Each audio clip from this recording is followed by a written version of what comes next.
మీ business విస్తరించాలనుకుంటున్నారా? మార్చి 16-17న హైటెక్స్ లో franchise India biggest ఫ్రో expo.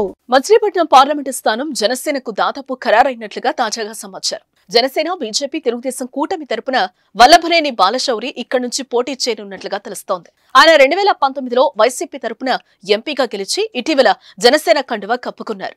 ఆయన అభ్యర్థిత్వంపై త్వరలో అధికారిక ప్రకటన రానున్నట్లుగా పార్టీ వర్గాలు అంటున్నాయి.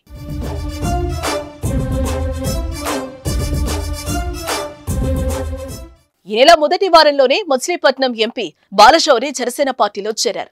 బాలశౌరికి జనసేన పార్టీ కండువా కప్పి స్వాగతం పలికారు పవన్ కళ్యాణ్. బాలశౌరితో పాటు ఆయన కుమారుడు అనిదీప్ కూడా జనసేనలో చేరారు.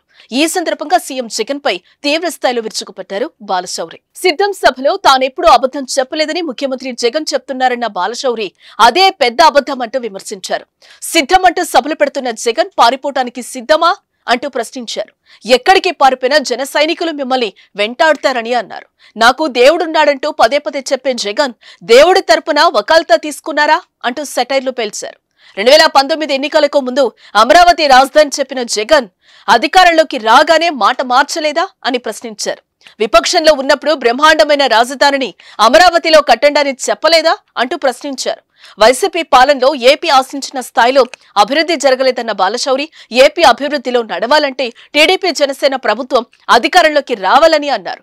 పవన్ హామీ ఇచ్చినట్లుగానే బాలశౌరికి బందరు ఎంపీ సీట్ కన్ఫర్మ్ అయినట్లుగా తెలుస్తోంది. నేను గుంటూరు నుంచి ఇక్కడికి వచ్చే లోపు దాదాపు ఒక 500 ఓడింగ్స్ చూసా. సిద్ధం దేనికి సిద్ధం? పారిపోవటానికి సిద్ధమా అని చెప్పేసి నేను అడుగుతా ఉన్నా. కానీ ఇక్కడ ఉంది జన సైన్యం, వేటాడతారు అని చెప్పి ఈ సందర్భంగా నేను మనవి చేస్తా ఉన్నాను. ఆ లక్షణం పవన్ కళ్యాణ్ గారి దగ్గర నుంచి జన సైనికులు నేర్చుకున్నారు. అన్యాయాన్ని, అక్రమాన్ని సహించరు.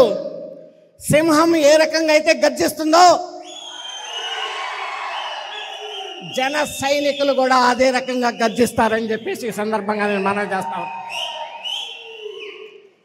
ఈ మధ్య ముఖ్యమంత్రి సార్ గారు ఇంకోటి వాడుక భాష ఆయనకి ఏమనంటే దేవుడు ఉన్నాడు అంటాడు జగన్ గారు. నాకు అర్థం కాదు.